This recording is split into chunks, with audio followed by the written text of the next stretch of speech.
마태복음 18장 1절에서 10절, 18장의 첫 번째 본문입니다. 마태는 세리였기 때문에, 세리는 이스라엘 안에서 물론 이 산헤드림과 관계도 있지만 헤롯과의 관계도 있고 로마와의 관계, 모든 세금은 로마로 가죠. 그래서 굉장히 정치적 마인드를 가진 제자였습니다. 그래서 마태복음을 잘 이해하려고 하면 마태복음의 판 구조를 알아야 됩니다. 판이 뭡니까? 우리 지구에는 대륙판과 대양판이 있죠. 지구 한가운데는 마그마, 이 끓는 용암이에요. 거기에 이 판이 있어서 판 위에 바다도 있고 판 위에 육지도 있는 것입니다. 그래서 이 마태복음에는 거대한 판이 두 개가 나타나는데 그것은 세상 나라와 하나님 나라라고 하는 두 개의 판이 충돌하고 있습니다. 그래서 마태는 이 세상 나라의 잔혹한 압제, 이 정죄와 위선에, 이것을 이제 마태는 벌써 시작할 때 헤롯이 2살 아래 그 아이들을 다 죽이잖아요. 그 사건을 통해서 세상 나라가 얼마나 잔혹한 압제의 나라인가 하는 걸 상징적으로 나타내고요. 그 다음에 거기에 맞서서 나타나는 하나님의 나라, 이 하나님의 나라는 긍휼로 서로 대접하는 나라입니다. 여기를 동방박사의 경배로 상징적으로 보여주고 있습니다. 멀리서부터 구하고 찾고 두드려 온 사람들, 이 진정한 구하고 찾고 두드림이 있는 사람만 만날 수 있는 그런 그 동방박사의 경배와 헤롯을 통해서 이 두 개의 나라를 상징적으로 보여주고 있습니다. 그래서 세상 나라는 제국이고요, 하나님의 나라는 가족이다. 이게 마태복음을 이해하는 근본적인 기제입니다. 그래서 이 마태복음의 어린아이, 이 작은 자, 낮은 자, 이것이 다른 복음보다 많이 나오고 더 강한 강조로 나오는 이유가 바로 이 가족인 하나님의 나라를 마태는 우리에게 보여주고 싶어 하는 것이죠. 그래서 세상 나라를 향하는 것이 사람의 일, 세상 나라를 사는 것이 사람의 일, 하나님 나라를 사는 것이 하나님의 일, 그렇게 마태는 16장에서 딱 보여주죠. 그래서 이 마태에게서 특징적으로 나타나는 것이 하나님의 섭리죠. 그래서 선지자를 통하여 말씀하신 바 무엇을 이루려 하심이라 하는 것이 마태복음 시작부터 마지막까지 계속 나타나는 걸 볼 수 있어요. 대표적인 것이 1장 22절에 이 모든 일이 된 것은 주께서 선지자로 하신 말씀을 이루려 하심이니. 그러니까 다시 말해서 마태는 제국처럼 어마어마하게 이렇게 나타나지는 않지만 아브라함 때로부터 시작되어서 실개울로 흘러서 드디어 이 땅에 싹 터 나오고 있는 이 하나님의 나라는 하나님의 약속이 하나도 폐해지지 않고 이곳에서 다 이루어지고 있다 하는 것을, 이 제국밖에 모르고 제국밖에 안 보이는 세상에서 이 여린 싹으로 한 가정 같은, 작은 가정같이 피어나는 이 하나님의 나라를 봐야 된다. 이것이 마태의 가슴이죠. 그래서 시작이 아브라함과 다윗의 자손 예수 그리스도의 계보라. 그리고 아브라함부터 시작해서 그 모든 그 계보를 14대씩 3번에 걸쳐서 보여주죠. 그러면서 이제 마태복음의 특징이 산상수훈 아닙니까? 다른 복음에는 좀 부분적으로 나타나지만 종합적으로 나타나는 건 마태복음밖에 없죠. 그래서 산상수훈이 뭐예요? 천국의 높은 의식. 근데 그 천국의 높은 의식이 뭐냐? 그 5장에서 하나님의 자녀의 존귀한 본성. 그래서 5장이 어떻게 끝나요? 하늘 아버지께서 온전하신 같이 너희도 온전하라, 이렇게 끝나거든요. 예, 그러니까 여기에서는 이 제국과 하나님의 나라, 세상 나라와 하나님 나라는 정말 하늘과 땅 차이예요. 뭘 노력하거나 이런 것이 아니고 거듭나야 되는 것이고 돌이켜 어린아이처럼 돼야 되는 것이고 요한복음에서는 이것이 이제 다시 태어나야 되는 것이다 이렇게 표현이 되는 것이죠. 그래서 이 마태복음의 판구조, 제국인 세상 나라와 한 가정인 하나님의 나라, 이것을 보지 않으면 오늘 본문은 굉장히 이상한 본문이 되어버립니다. 1절에서 10절까지 본문의 제목을 내 아버지의 집은 얼마나 풍요한가, 일어나 아버지께로 돌아가, 그렇게 제목을 잡았습니다. 이게 탕자의 고백이죠, 그죠? 자, 1절에서 다른 복음에서는 전부 누가 크냐는 질문이 제자들이 다투고 싸운 것입니다. 서로 쟁론한 것이죠. 누가 더 크냐 그러고. 그런데 마태복음에서는 이 질문을 긍정적으로 바꾸어 버립니다. 천국에서는 누가 더 크니까 하는 질문이 그렇게 부정적인 이유로 물어진 것이 아니고 굉장히 긍정적인 것이고, 그것에 대해서 예수님께서는 아주 분명하게 이렇게 대답을 해주시는 그런 본문이에요. 그래서 크다고 하는 것 자체는 나쁘지 않습니다. 왜요? 세례 요한을 뭐라고 했습니까? 여인이 낳은 자 중에 가장 큰이다, 이미 그렇게 말했어요. 그리고 천국에서는 지극히 작은 자도 저보다 크다. 그러니까 크다는 것이 절대로 부정적인 것이 아닙니다. 마태복음에서는 1절, 그때는 스간달리쪼 앞에서 실족하게 하지 말라 하는 것에 이어서 이 질문이 나온 거예요. 그러니까 이 실족게 한다는 주제가 되고 있는 것을 볼 수 있죠. 제자들의 질문이에요. 예수께 나와 예수님께서 하늘의 답을 지금 주시는 것입니다. 천국에서는 누가 크니까? 예수님의 대답은 가족이야, 그 말이에요. 한마디로 가족이야. 가족에서는 누가 커요? 어린 자, 작은 자, 낮은 자를 섬기는 자가 큰 자죠. 예. 그래서 2절에서 4절은 돌이켜라, 어린아이 같이 자신을 낮춘 하늘아버지의 가족이 되어라. 주제는 그것이에요. 그래서 2절에서 4절 매 절에 어린아이라는 단어가 계속해서 나옵니다. 2절, 예수께서 한 어린아이, 파이디안, 어린아이, 그냥 아이를 말하는 를 불러 그들 가운데 세우시고, 너희가 돌이켜, 이 마태의 특징이죠. 이 누가 크냐는 질문에서 다른 복음에서는 이 돌이켜란 말이 나오지 않습니다. 마태복음에만 나옵니다. 그러니까 마태복음의 판구조를 아는 사람이라면 제국에서 가정으로, 가정의 삶으로, 생명은 가족처럼 누리는 것이고 가정처럼 사는 것이지 제국처럼 싸워서 이기고 힘 가지고 짓누르고 그런 것이 아니다 하는 것을 말하고 있는 것이죠. 돌이켜 어린아이들과 같이 되지 아니하면, 예, 그러니까 이 돌이켜 어린아이들 같이 되어 하는 것은 이 세상에 대해서 죽고 이 제국의 삶에 대해서 죽고 아버지의 가정에 가족적인 삶으로 다시 태어나야 된다. 이것이 생명을 누리는 유일한 길이다.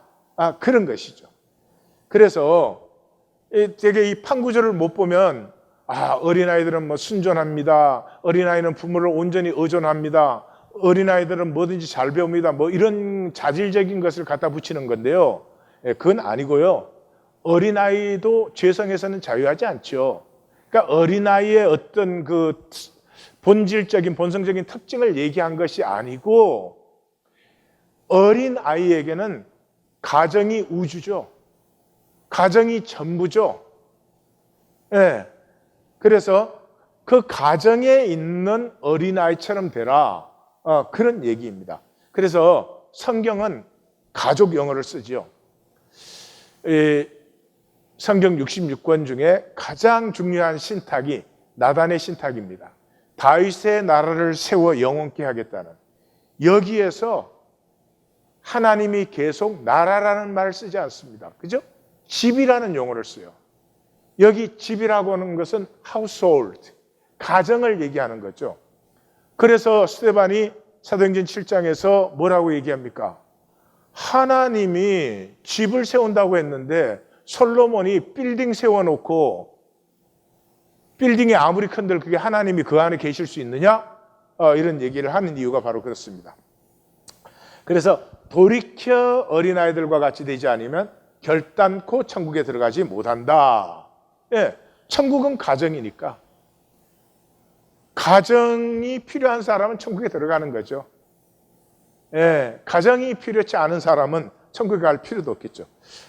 그래서 4절, 그러므로 누구든지 이 어린아이와 같이 자기를 낮추는 사람이, 트파이나오 그런 단어인데요, to make low 또는 humble 그런 단어예요. 천국에서 큰 자니라.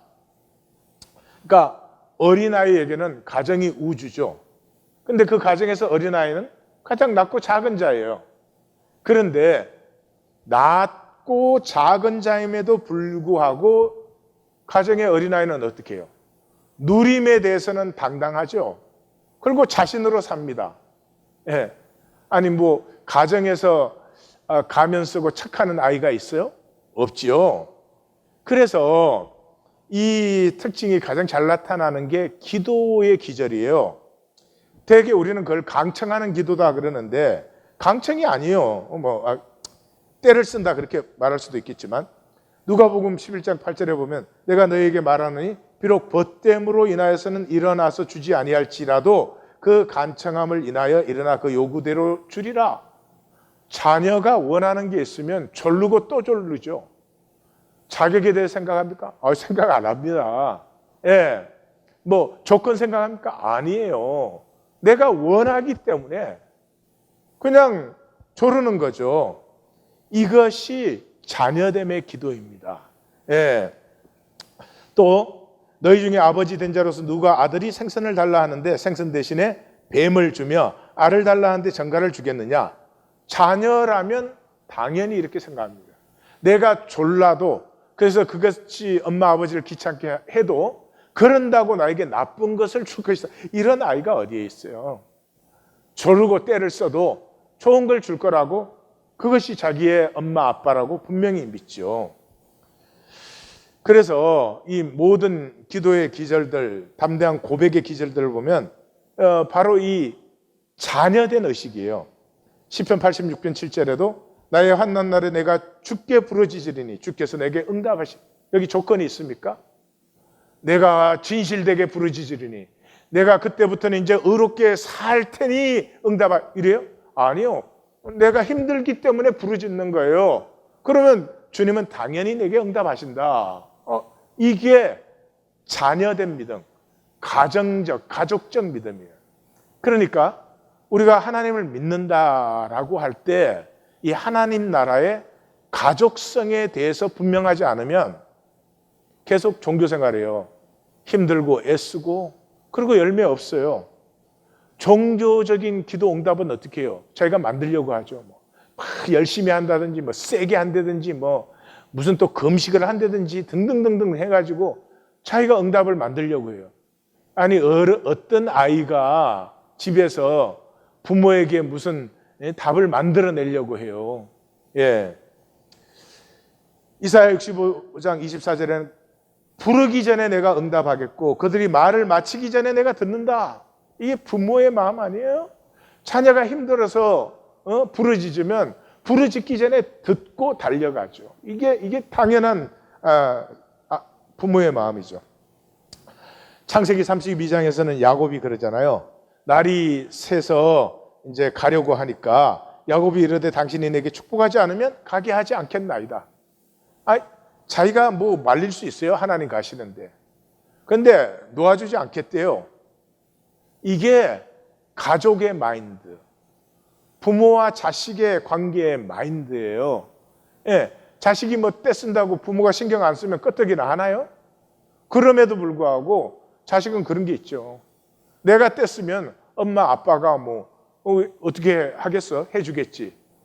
그런 생각이 아니라 당연한 그런 마인드 세트가 있는 거죠. 그래서 2절에서 4절은 누가 크니까 하는 답변에 천국에서 크고 싶으니 천국 가정의 어린아이가 되어라. 그게 답이에요. 너무나 간단하지만 너무나 심오하지 않습니까? 그 다음에 5절에서 7절은 화 있을지어다 하나님의 가정에서 자기 의로 자기 세계를 세우는 자. 5절에 또 누구든지 내 이름으로 이런 어린아이 하나를 영접하면 나를 영접함이니. 영접한다는 단어가 데크마이 그런 단어입니다. 단어인데 유대인에게 있어서는 또 성경적으로는 영접이라는 단어가 굉장히 중요한 단어입니다. 유대인들은 항상 그 창세기 18장 이 아브라함이 새 나그네를 영접하는 그 장면 얘기를 많이 얘기하고 중요하게 생각해요. 왜냐 그러면 아브라함이 그 손님들을 영접했을 때 약속의 아들 이삭이 잉태할 예언을 받습니다.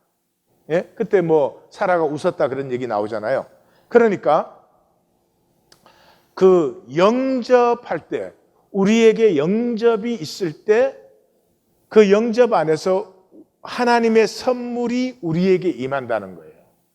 그래서 선지자의 이름으로 영접하면 선지자의 상을 받고 뭐 제자의 이름으로 영접하면 제자의 상을 받고 의인의 이름으로 영접하면 의인의 상을 받는다 하는 얘기가 바로 이런 얘기입니다. 나에게는 부족하고 나에게는 별 것이 없지만 그 하나님의 역사를 내가 영접할 때 그 영접 속에는 하나님의 선물이 반드시 같이 온다 그러는 거죠. 여기에서 성경적인 그 세계관을 볼 수 있는데 나에게 누군가가 왔다면은 누군가가 내 곁에 있다면은 우연이 아니잖아요. 하나님이 보내신 거죠.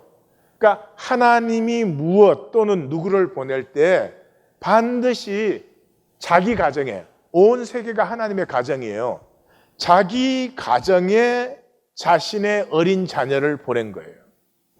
그러니까 내가 영접할 그 사람이 그냥 그 사람이 아니고 그 사람이 내 곁에 있게 하신 하나님의 섭리를 볼 수 있어야 됩니다. 그래서 이제 뭐라고 합니까? 마태복음은 이 제자를 파송하는 장면에서 이 영접을 굉장히 강조하죠. 그리고 마가복음에서는 오늘 그 같은 본문인데 여기에서 파송과 영접의 원리가 나타나요. 너희를 영접하는 자는 나를 영접하는 것이고 나를 영접하는 자는 나를 보내신 이를 영접하는 것이다. 그래서 내가 이 작은 자를 영접할 때 하나님의 모든 섭리, 그리고 그 섭리는 다 사랑의 섭리죠.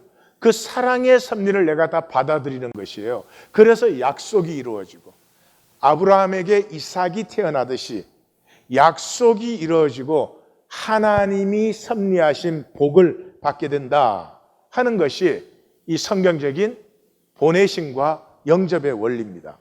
그러므로 내가 누구를 판단해 가지고 쟤는 나한테 이익 되겠구만, 쟤는 나에게는 별로 이익이 안 되겠구만, 이건 가정에서 있을 수 없죠. 어느 부모가 자식을 보고 저 자식은 나한테 이익이 되겠구만 이런 게 없지 않아요. 그러니까 그거와 똑같은 것이죠. 그래서 6절에 누구든지 나를 믿는 이 작은 자 중, 여기에서 마태는 일반적인 영접에서 이제 교회 안에 가족이 된, 그죠? 나를 믿는 이 작은 자 그랬으니까. 그러니까 하나님의 가족, 교회 중에 약하고 낮은 자 하나를 실족케 하면, 실족케는 왜 실족하게 하겠어요? 가족의식이 없으니까. 그 가족의식이 없는 사람은 차라리 연자 맷돌이 그 목에 달려서 깊은 바다에 빠뜨려지는 것이 낫다. 그리고 지난주에 이 연자 맷돌 얘기는 같이 나누었죠. 뱃사람들에게 이것은 가장 두려운 일입니다. 그러니까 굉장히 강하게 경고하시는 거죠. 그래서 가족의식을 상실하는 것, 이것을 마태는 굉장히 강조해서 경계하고 있습니다. 가족의식을 상실하면 삶에 두 가지가 나타납니다. 첫 번째는 위선입니다. 보이려고 합니다. 가족 간에 뭐 보이려고 하는 게 어디 있습니까? 그죠? 집에서는 그냥 자기 모습 그대로지 않습니까? 예. 그래서 가족 의식을 상실한 사람은 첫째로 자기 개인적으로는 위선적이 됩니다. 그리고 한께로는 종교 생활을 합니다. never 관계. 절대로 이 관계를 가꿈이 없습니다. 어떻게 잘 보이고 잘 이용해서 나에게 이익이 되게 하면 그만이지, 진정한 관계, 중심의 진실로 이루어지는 진정한 관계가 관심의 대상이 아닌 것이죠. 이게 가족의식을 상실한 사람의 두 가지 저주예요. 평생을 위선으로 살아요. 보이려고 살아요. 그리고 평생 하나님 섬기는데 종교생활밖에 한 것이 없어요. 그래서 산상수훈의 중심에서 굉장히 강력하게 이것을 얘기하죠. 사람에게 보이려고 그들 앞에서 너희 의를 행치 않도록 주의하라. 그리 아니하면 하늘에 계신 너희 아버지께 상을 받지 못하느니라. 그러므로 구제할 때에 외식하는 자가 사람에게서 영광을 받으려고 회당과 거리에서 하는 것 같이 너희 앞에 나팔을 불지 말라. 진실로 너희에게 이르노니 그들은 자기 상을 이미 받았느니라. 너는 구제할 때에 오른손이 하는 것을 왼손이 모르게 하여 내 구제함을 은밀하게 하라. 은밀한 중에 보시는 너희 아버지께서 갚으시리라. 이게 산상수훈의 중심의 출발 부분이에요. 세상에서는 구제는 덕이 되잖아요.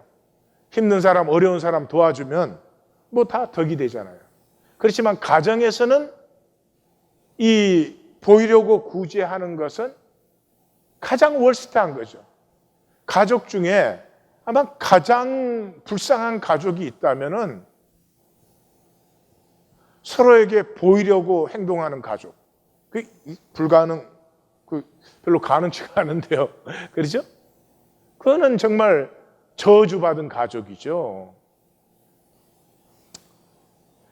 다시 말해서 칭찬 들으려고 살지 마십시오.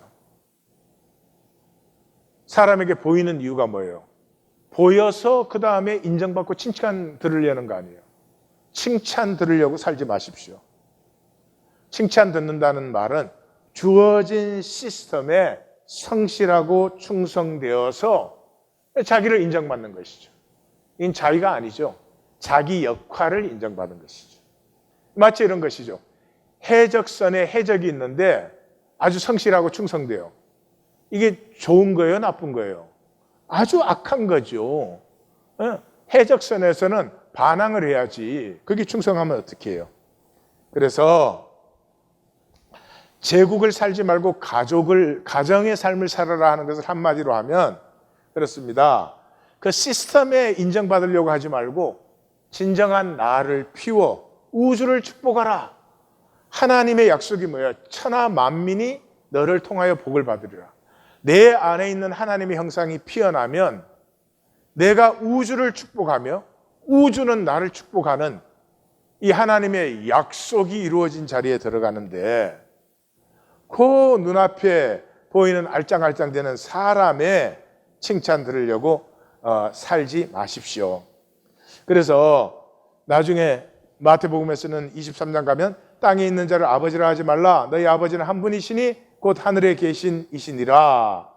이 무슨 말이죠? 아버지 안에 우리는 가족이야. 아버지 안에 우리는 가족이야. 너희 중에 큰 자는 너희를 섬기는 자가 되어야 하리라. 가정에서 큰 사람은 누구예요? 가족의 아픈 아이, 갓난아이, 작은 자를 섬기는 자가 큰 사람 아닙니까? 그렇게 해서 실족게 하는 일이 있음으로 말미암아 세상에 화가 있도다. 이거 마태복음에만 나오는 기절이죠. 실족게 하는 일이 있음으로 말미암아 세상에 화가 있도다.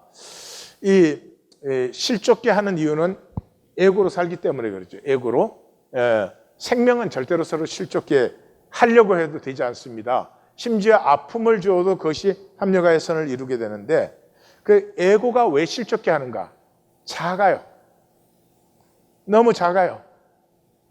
에고로 사는 사람은 아무것도 아닌 것을 욕심내고 아무것도 아닌 것에 불안해합니다. 걱정할 필요가 없는 걸 걱정을 해요. 그래서 그냥 불안초조 그렇게 사는 거죠. 그러니까 제국을 사는 사람은 그냥 당연히 실족해 하는 게 삶이에요. 실족해. 예, 뭐 이렇게 안 보이게 실족해 하겠지만은, 예. 그래서 말미암아 세상에 화가 있도다. 그러니까 세상은 실족해 하는 데가 세상이고 제국이에요. 예, 이 세상은 가족 의식을 망각했어요. 그리고 지금 이 지구의 삶이 이렇게 힘들고 아프고 이렇게 정말 처참한 이유는 이 가족의식을 망각한 저주예요. 실족해 하는 일이 없을 수는 없으나 에고로 사는 제국의 삶은 실족해 하는 것을 피할 수가 없습니다. 그러나 실족해 하는 그 사람에게는 화가 있도다. 세상이 그런다고 해서 실족해 하는 게 뭐 어쩔 수 없지 뭐 다 그러는 거지 그렇게 괜찮은 것이 아니라고 하는 강력한 경고입니다. Why? 이 원어 자체가 why? 예? 이게 47에 나오는데 이러한 말씀이 47번이나 나온다고 하는 것은 굉장히 우리를 얼얼시킵니다. 그래서 에고로 사는 거짓된 나로 끊임없이 남도 나 자신도 실족해 하는 이 삶이 저주라고 하는 것을 경고하죠. 8절에서 10절은 결코 서로 실족시키는 에고로 살아 지옥에 떨어지지 마라. 예수님의 그 안타까운 마음입니다. 8절 만일 내 손이나 내 발이 너를 범죄하게 하거든 찍어내 버리라. 여기서는 이제 2인칭 단수로 나옵니다. you, 너. 그러니까 적용을 얘기하는 거예요. 앞에가 원리적인 파트였다면 이제는 개인에게 적용을 시키는 것이죠. 범죄하게 우리는 왜 번역을 또 다르게 했는지 모르겠는데 실족해 똑같은 단어예요. 스칸달이 있죠. 찍어내 버리라. 에카토, cut off. 그러니까 예수님의 마음을 여기서 좀 느끼셔야 돼요. 굉장히 강하게 경고하시는 것입니다. 장애인이나 다리 저는 자로 영생에 들어가는 것이 아이스 알크마이. 그러니까 여기서 그 영생에 들어간다는 뜻이요. 완벽, 물론 그 하늘의 삶이 완전 완벽 온전해지잖아요. 그래서 아이스 알크마이 하는 단어가 우리는 그냥 들어간다 이렇게 표현을 했지만 어떤 상태가 되는 것이에요. 거기에 들어갔을 때 우리는 가장 온전한 상태에 이르게 되는 것이에요.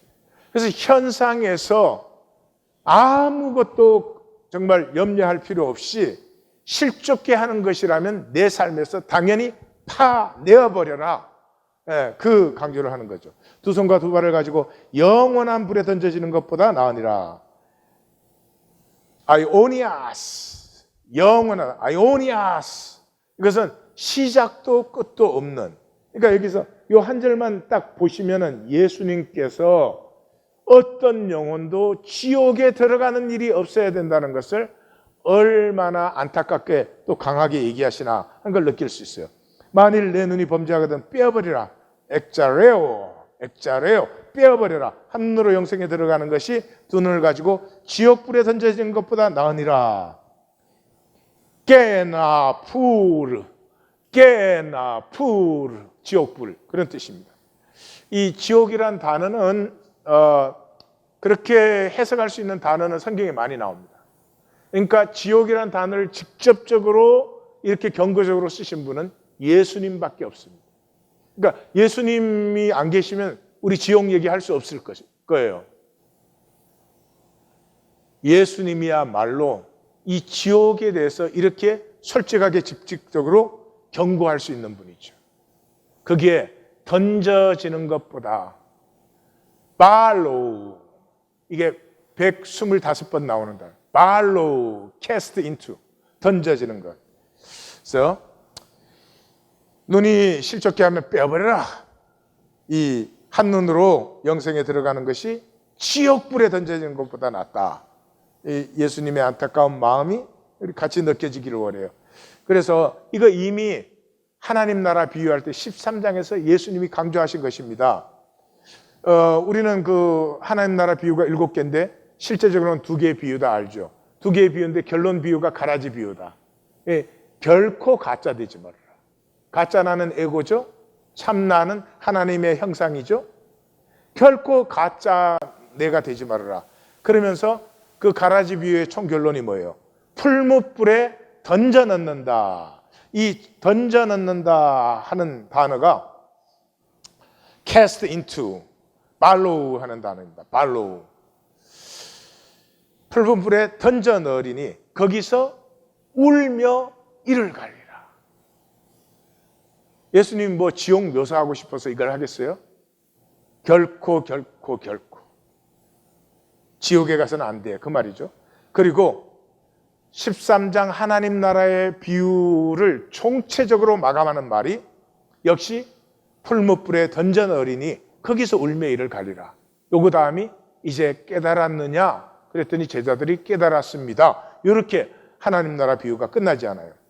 18장 교회론에서도 마지막 결론이 이렇게 1만 달란트 용서를 받고도 100데나리온 용서 못하는 자를 허락하지 아니하고 이에 가서 그 빚을 갚도록 옥에 가두었다. 우리는 그렇게 번역을 했는데 던져 넣었다. 발로우입니다. 발로우는 단어가 계속 나오죠. 결코 이 지옥불에 던져져서는 안 돼라고 하는 것을 마태는 굉장히 반복적으로 강조를 하고 있습니다. 10절, 삼가 이 작은 자 중에 하나도 업신여기지 말라 너희에게 말하노니. 삼가에게 hraw, take heed, pay attention 그런 뜻이에요. 업신여기지 말라. 카타프라네이오, 굉장히 업신여긴다는 거죠. 깔본다는 거죠. 작은 자 중에 하나라도 깔보지 말라. 제국의 삶은 한마디로 서로 깔보는 거죠.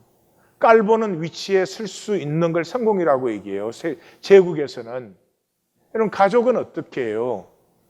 잘못하거나 부족한 사람이 있으면 더 안타까워하고 아파하고 그 사람을 위해서 더 기도하고 그러지 않아요. 그게 생명이죠. 당연한 말 아닙니까?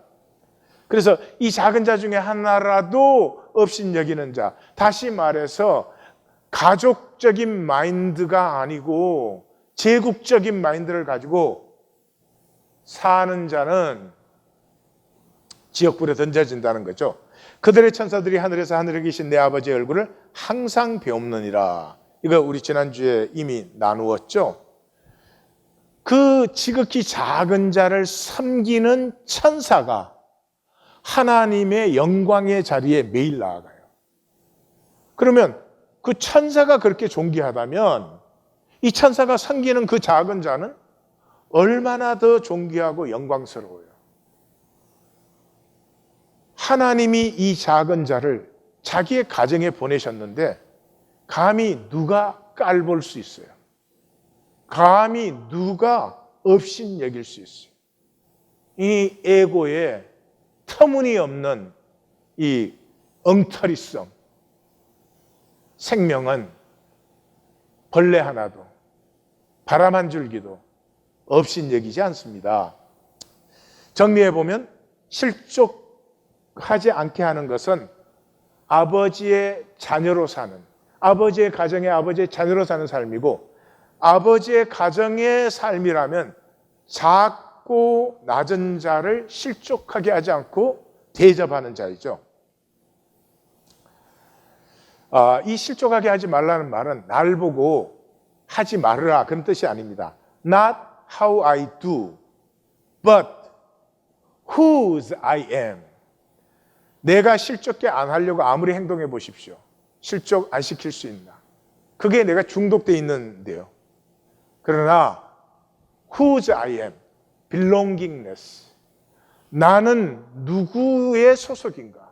아버지 가정에 소속됐다고 하는 이 의식을 딱 갖게 되면은 당연히 실족해 하는 것이 사라져요. 가족이 가족을 왜 실족해 하겠어요? 예, 하려고 해도 되지 않죠. 그래서 마태는 again 침노하라. 하늘 아버지의 가정으로. 침노하라. 이 제국에서 고생하지 말고 아버지의 가정으로 침노하라. 일 다른 말로 하면 욕심을 붙들고 있지 말라. 우리는 채우지도 못하고 이루지도 못하는 그 욕심을 붙들고 있느라고 아버지의 모든 복을 패해요. 뭐 더 가지고 싶다, 뭐 더 잘 되고 싶다, 뭘 더 하고 싶다. 아이, 모르겠어요. 하여튼 그 욕심도 막 다 채울 수 있다면 몰라. 절대로 하나님 나라로 침노하지 않고 그걸 살 수 있을지는 모르겠어요. 욕심만 내지 하나도 못 채워요. 욕심만 내서 스스로 괴롭고 자기 욕심을 못 채우니까 다른 사람도 못 채우는 사람 보면 아주 깔보고 업신여기고 저 능력 없는 녀석 이래요. 이 어리석은 삶이 얼마나 안타까우면 예수님께서는 이렇게 강력하게 지옥 경고를 주시겠어요. 나눔 가이드. 나는 사랑의 하나님께서 창조하시고 섭리하시며 완성하시는 아버지의 세계에 하나님의 가족으로 살고 있습니까?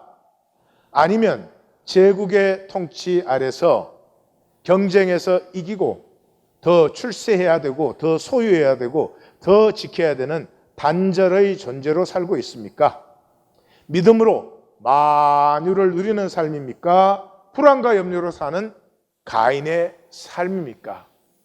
우리 심각하게 가슴을 치며 이 말씀과 부딪혀서 우리의 삶에서 저주는 물러가고 약속하신 복이 아버지께서 주시는 것이면 아무리 작고 내 눈에 하찮게 보여도 감사함으로 영접하여서 아버지의 약속하신 복이 우리에게 이루어지고 삶의 열매로 풍성하기를 우리 주님의 이름으로 축원합니다. 같이 이 자리로 나아가십시다.